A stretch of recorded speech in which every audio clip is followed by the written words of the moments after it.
Hello po, sa mapagpalang araw po sa atin lahat. So ngayon po, gagawa po tayo ng homemade mayonnaise. So ayan, 2 egg lang po ang ating gagamitin na boiled egg na po yan. Luto na po yung egg na yan. So tapos gagamit po tayo ng olive oil. 3 tablespoon ng olive oil, ayan. 3 tablespoon, tapos lemon juice. Ayan, lemon juice. Kalahati ng lemon juice, tapos salt, pepper. So, tapos, yung pong ating itlog na dalawa, atin po siyang iga-grind. So, ayan, nilagay natin dyan yung itlog, dalawa, tapos iga-grind natin siya ng ganyan. Hanggang sa maging very sticky na siya, very smooth. Ayan. Very smooth. Smooth po dapat. Bago natin ihalo yung kanyang olive oil, at saka yung asin, at saka yung salt and pepper. So, ayan, pag ganyan na siya, yung medyo smooth na siya, ilalagay na natin yung ating lemon juice at saka yung ating jet jaytun. Jet jaytun po sa Arabic, sa English, olive oil.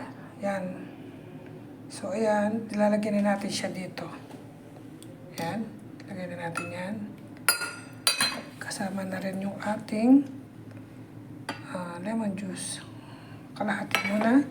Tapos, lagyan natin na siyang asin at paminta for may lasa. Para magkaroon ng lasa ang ating mayonnaise.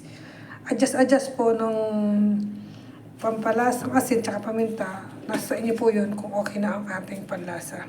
Anong yung panlasa. So, ayan po. Very smooth na yung ating itlog tsaka yung olive oil, tsaka yung ating lemon juice. So, okay na yung asin niya, tsaka yung paminta. Lalagyan ko siya ng konting asukal. Konting-konti lang. Oops, konti lang. Tsaka ng konting lemon pa. Yan. So, nasa inyo po talaga ang pag-adjust ng lasa na gusto nyong lasa. Pero yung punlasa niya, mas masarap po talaga ang homemade na mayonnaise. At naglagay din po tayo ng konting white vinegar, 1 teaspoon. Ayan, para maasim-asim po ng konti ang ating mayonnaise.